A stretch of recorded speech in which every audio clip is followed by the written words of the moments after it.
Hello everybody, what's up? Welcome back to my channel. My name is Seema. If you're new here, don't be a stranger. Sit down, you know what I mean? Write a comment, write a hate comment, you know what's going on, you know what I mean? Welcome back. I love you guys. Thank you for being here. I wanted to film very briefly on a topic that I have been thinking about for a while and meditating over and everything like that. And so just for some background, this may be a little bit of an emotional video. I really hope not. But I have been pretty emotional all day, just like in a good way, you know, just like crying at birds and stuff like that, in a good way. And I'll explain a little bit about that and talk about some stuff that I think could help you. So in the world, we are exposed to harshness every day. We are exposed to problems every day and other people's problems too. So what this creates is a society of really numb people, a society of people who are really unaware of how beautiful they are, of how wise and special and unique they are. Nobody really understands that there is nobody else like them. You know, there is nobody else like you. So imagine you're God. Let's just say that you're God and you've created so much diversity. You know, so what is it, 8.4 billion species on planet Earth, and you are you have this frequency of creation. You're God. You have the highest frequency possible. Your frequency is of divine pure love and ecstasy, right? And so the purpose of human life is to get to that place of ecstasy as well, which can only be when one comes into union with source, union with the divine. This is a process known as samadhi, and this is found in meditation. When you move, okay, it's kind of complicated, but you move your life force energy upward through the chakra system and then up to the soul star, which is like a few feet above your head, and you're not here basically. It's kind of like what people describe during like near-death experiences, but it can be done during meditation. And once you get there, you can never go back. Like, you change a lot as a person. You have seen and realized unconditional love now. So there's no way you can go back, you know. You are awake to God quality, to who God is. And so then you're awakened to who you are, right? As a divine prism of all things that are, you know, scarce and pure and sacred. And so imagine now you got into the world and you have to see people who don't know who they are, right? Who are depressed, who are lost, which, like, what do you think is going to happen? You're also going to be that way, right? So just as a personal anecdote, the reason why I'm so passionate about teaching about self-development and whatnot is because I myself have lived a very long life. I've been through a lot. And so I'm here to help people that are going through stuff as well. That doesn't mean that I'm not going through my own journey as well. But, you know, we must teach what we know. That's one of my philosophies. So that's why I'm here, for the most part. Also to share and uplift happy, healthy energy, good energy, you know. So with that being said, it is possible for every human being to reach samadhi, or to reach that union with God. We have this phenomena in different religions. It's called different things. You can call it merging with, I think, the Holy Spirit, and there are many different names for it. And so it is possible to do this. It's possible for everybody to do this. It doesn't matter the path that you take to get there. I can only tell you about my path and how I got there. Right, of course. So so why I'm sharing this with you today is because personally in my life, for the past few days, weeks, months, even years as well, and I realized this during meditation today, for the past few years or so, I have been in a state of sleep, or not in a state of being awake. I became really depressed, to be honest, with different things in my life. And when you focus on something that is not working, more things will start to not work, right? So I just had a bunch of things that were just not working for me for a very long time. And the way out of pretty much any hardship in life is to go within, really. Because when you go within, and what do I mean by that? I mean asking the God that is within you, hey, what do I do? You know, you just ask the God that is within you, what do I do? And you'll be guided if you are willing to listen. And if you're asking a question, then you must be willing to listen, right? If you're really inquiring with urgency. So for the past few years or so, I went through a lot of difficulty as well, as we all have, I'm sure. But again, I can only tell you of my process personally. So, you know, life is not easy, you know, and we're all on a spiritual journey. It's just that some of us don't know that they are. But as soon as we realize that we are all on a spiritual journey, we understand that every single negative happenstance or occurrence is happening so that we can grow and expand on a soul level, so that we can, it's interesting how it works, because the consciousness expands and the soul moves like upward through the chakra points of the body, like I said, until all of the chakra points are spinning in their proper direction, and they're expanded, they're open, you know. So it's possible for every person to do this. This is like energetics of the body, or this is just how energy works. So it's possible for every human being to do this. Every human being is special. Every human being is God's child. Every human being is renowned, important. And when you realize this, you realize, hey, it's not just human beings that are important. It's nature, animals, that which is sentient, that which is not sentient, because everything is God's creation. Now, like I said, I was asleep for the past few years, months and days as well, because I've been going through a spiritual journey, just me personally. And I've been on this path since my first awakening, which happened in 2017. And on this path, I've grown and changed over and over. You know, I'm talking about lots of transformations. Boom, I'm dying. Boom, I'm dying again. I'm dying again. Like over and over and over. Rebirth. Oh, dying again. Rebirth. Like just constantly. And it's been very daunting. It's been a singular path. I've been on this path on my own, and then of course only with God. And then of course I've had teachers along the way. Actually, everybody has been my teacher along the way. So if you've been in my life, thank you. I'm grateful for you.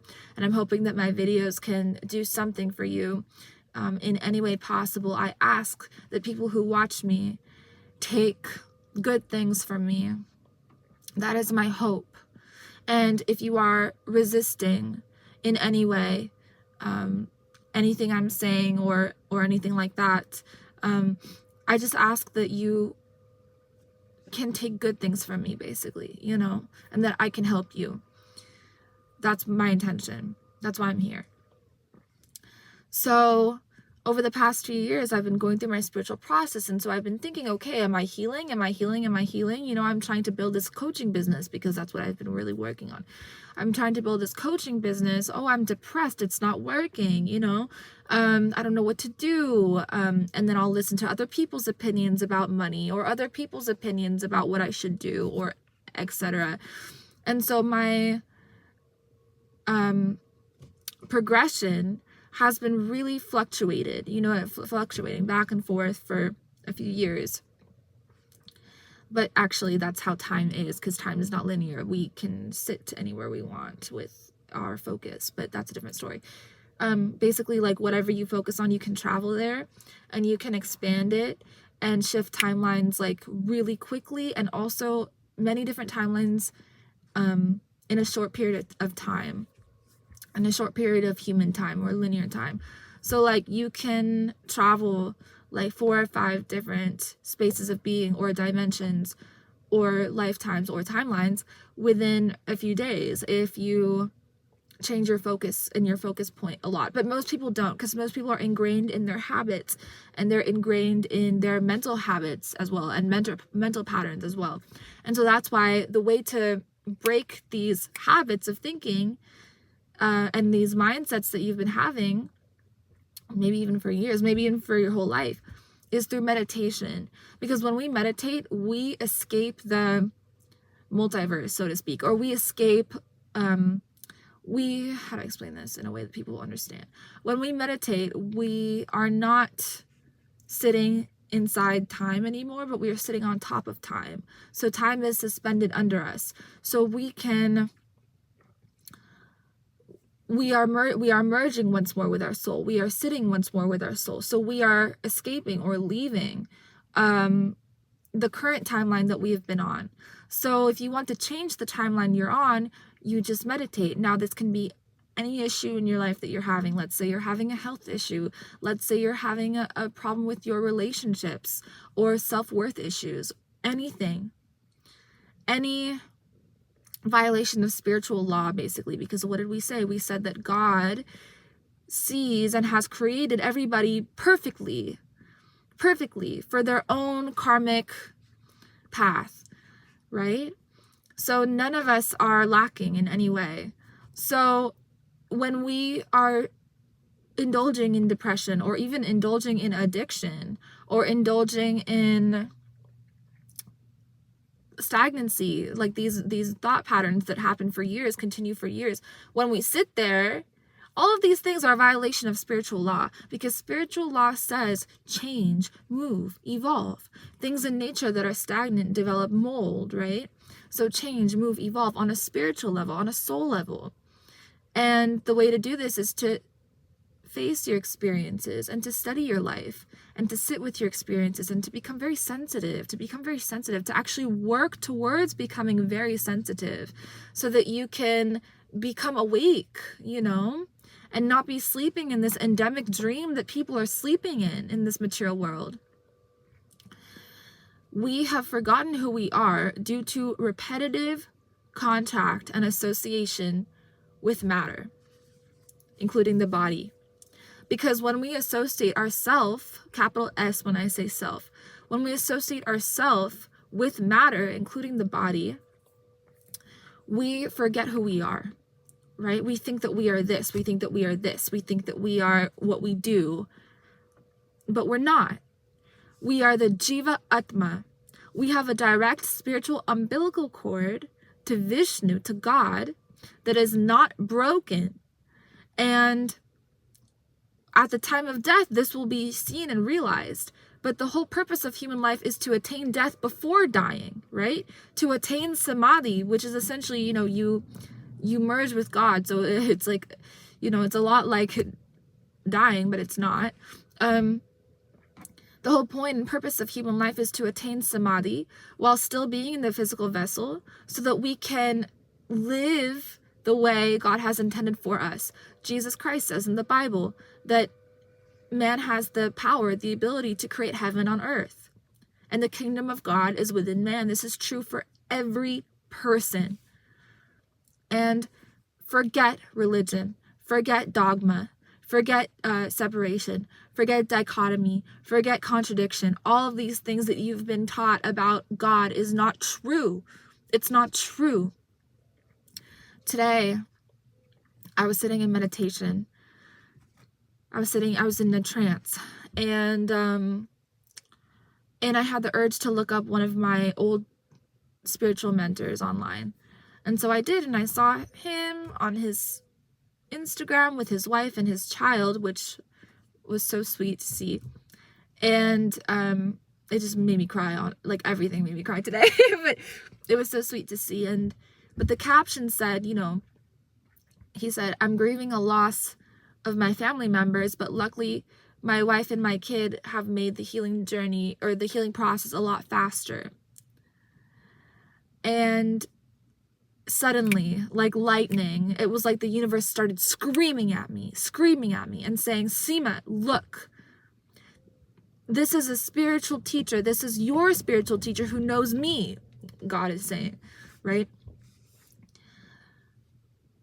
And look, right? When people lose something that they're attached to, like a material relationship or a person even, they cling on to something else to attach to, right? So God was saying, look, Seema, look, this teacher knows me.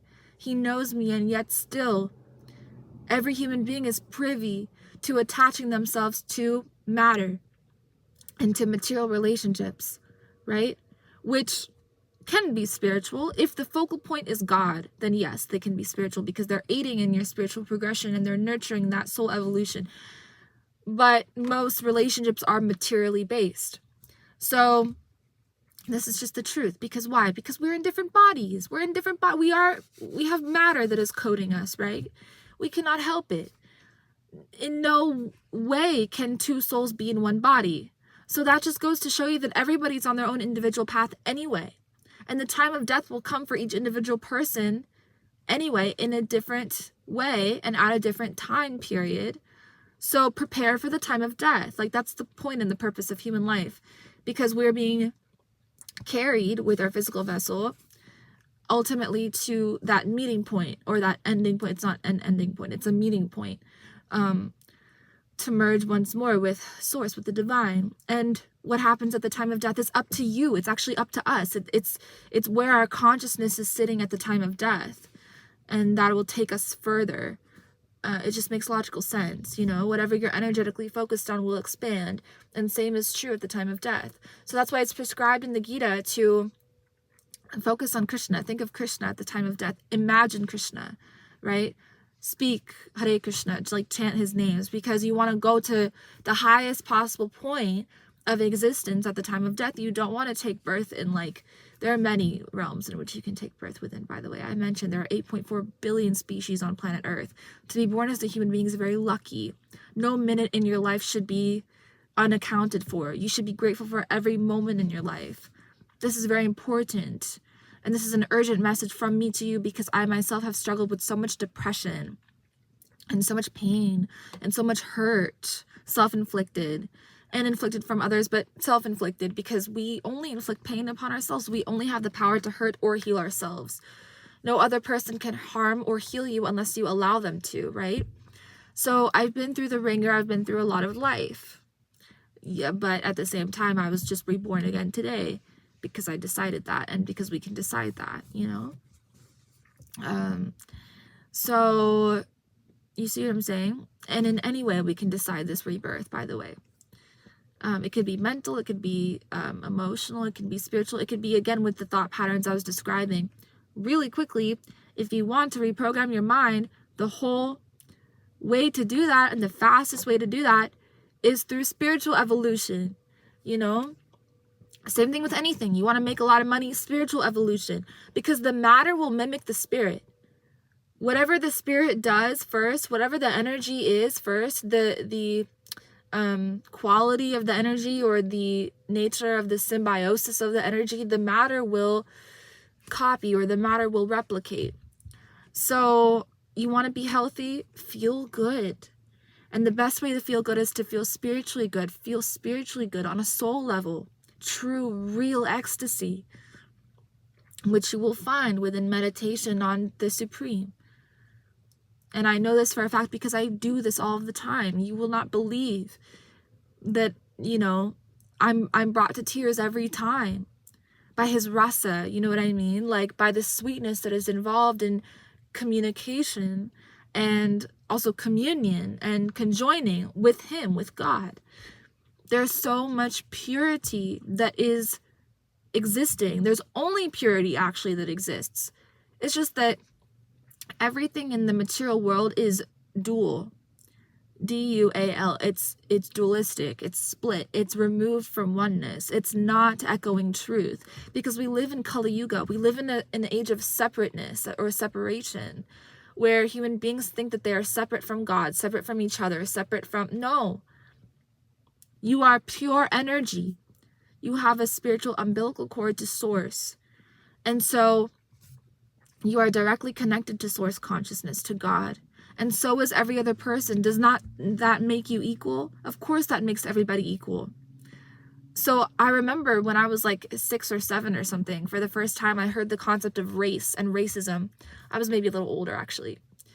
And I remember just like being so appalled as a kid. I was like, what the hell? You know what I mean? I was like, these people, I'm like, you're kidding, you know? Like, that's not true that you guys are perpetuating that and talking about it and believing it.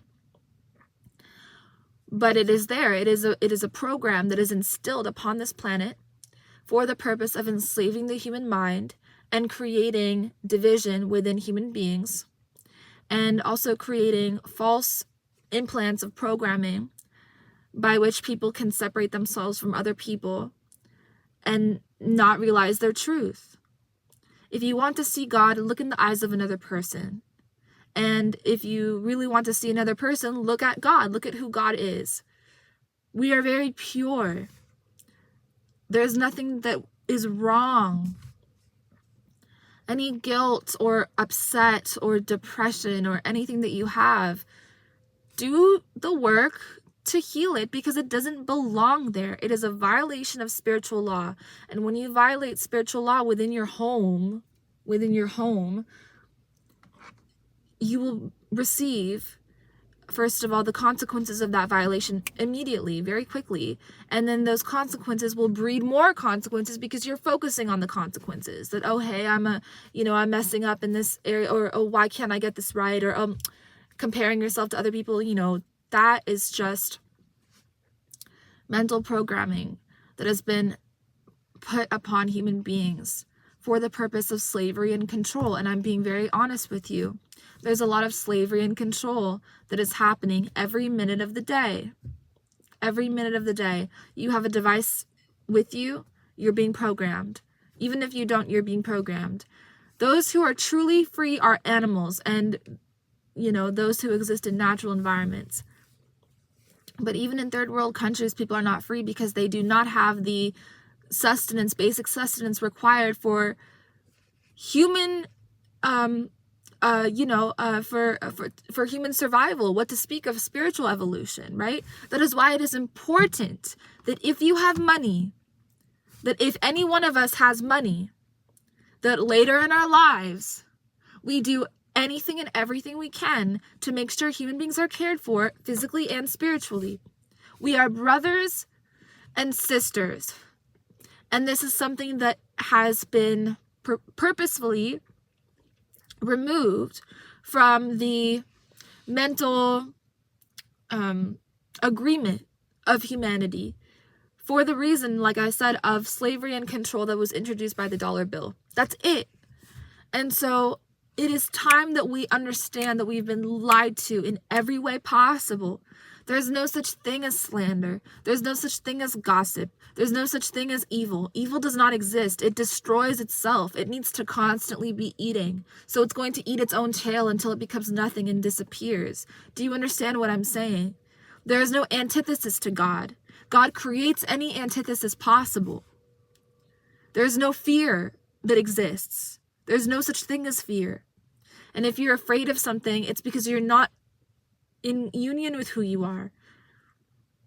You are not with yourself yet, but you will be. And then when you are, the fear will be gone. The fear will be gone. And so will most other problems and issues in your life. So understand that we have come here to realize the self. We all have the spiritual equipment necessary to do so. We are extremely special, unique, loved, powerful, beautiful. And this is what we should be protecting all of the time, this realization. We should be protecting this realization. Because there are some facts of life that follow spiritual law that we should be paying attention to. Like, death will come and it's the final test. Like, the body will go, right? It'll go. Like, all these things are true, right? So we should be putting that as our priority of understanding and living our life in a way that makes these things very easy for ourselves, makes our spiritual growth very apparent, makes our spiritual growth even catapult in a way. And so, again, today, when I was looking at my old spiritual mentor's post and reading about how he was healing with his wife and child and everything, God was screaming at me, Seema, this is the truth. Seema, stop being depressed. Seema, stop, because, I'm just doing my best too, like, Seema, stop being depressed. Seema, you know, wake up. Like, this is the truth. People need to know the truth that we must unnumb ourselves. We must become very sensitive so that we can be with Krishna. Because God is extremely sensitive and feminine and soft and strong and powerful and everything else that is just so magnific that we cannot even begin to comprehend unless you spend your whole life trying to comprehend God. And then even at that, you won't be able to, because your senses are limited by the physical vessel you're within, right? So the only way we can truly know God is to be with him as much as possible. And in order to get there, we must prepare during this lifetime for the time of death so we can be with him after this lifetime. That's what the human life is made for. That's the purpose of human life. And to protect his creations, because they are his loves. The squirrels and the birds and the bees and the trees, like, they're all God's children and loves. And so when we hurt or pillage or damage God's creations, including other people, we are stepping on our own foot. We are punching ourselves in the mouth. You know what I mean? Because here's our well-wisher, our best friend that supports us, pumps our heartbeat, does everything for us, and we are hurting his children. It makes no sense. It makes no sense. This is why I said that any negativity, there's no such thing as negativity, but any negativity that is what the material world now is not real. It's not true. It doesn't exist. It'll destroy itself. And not everybody's going to use this human life for the purpose that it was made for and designed for, very particularly. And it's even shown how it was designed when you study the Brahma Samhita, which is the way in which Brahma created the universe. And the Brahma Samhita is Brahma meditating on Krishna.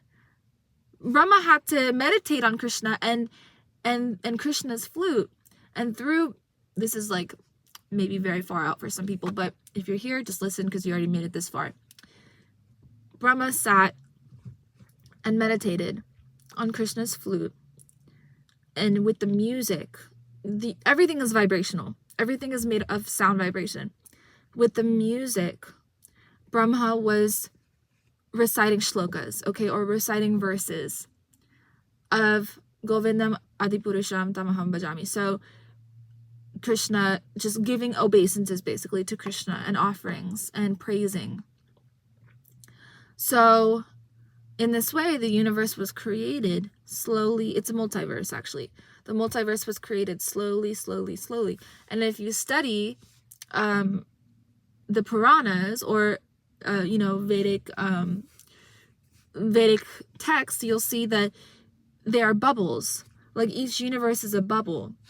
And it is encircling Vishnu, as Vishnu lays on Ananta Shesha, which is Balram. But anyway, that may be too far out for some people to understand. But so we are living in people, again, they try to see what the truth is. So they come really close when they say that we're living in a simulation or we're living in a video game or whatever. You're almost there. Yeah, we're living in a simulation or a video game, but there is a focal point. There's a fulcrum. There is a source hub, literally, from which everything is created. And this source is extremely sentient, extremely intelligent, extremely genius, extremely omnipresent, omnipotent, omniscient, magic, right? And so when we can tap into that source, boom, we have begun the process towards samadhi. We are there. And then we know ourselves as well. We know ourselves. One of my gurus, my guru actually, Srila Prabhupada, says it takes 1 minute to be with Krishna, 1 minute to be with God. And I'm making this video today to tell you that in 1 minute, you can change your entire life from being depressed, from thinking a certain way, from thinking that you are a certain way, from having a certain identity, whatever it is. You can change your entire life in 1 minute by seeking understanding of God, seeking understanding. Who are you? And what is your eternal connection to me? And reveal yourself to me now. And do it in a way that is like a child asking his parents for candy. And you will be given all the answers to everything. You'll be shown the truth. And when you're shown the truth, you're free. You're free from mental health, from anything, from even poverty. Because poverty is a violation of spiritual law. Because it is the repetition of the mentality that we are not being provided for. No, my friend. God is abundance personified, and everything that is within you and around you is also abundance personified. Wake up to it. Once you start waking up to it, it'll populate. It'll reveal itself more and more. Yeah? Same thing with anything else. Focus on love, more love will come. Focus on joy, more joy will come. Focus on gratitude, more gratitude will come. This is my homework for you and my urge for you. Yeah? I love you guys. Thank you so much for watching. Stay tuned for more videos. I'm going to do a meditation video soon. And I'm looking forward to you guys experiencing that with me and hopefully experiencing a little bit of what I'm talking about in this video. I'll talk to you guys in the next one. Peace.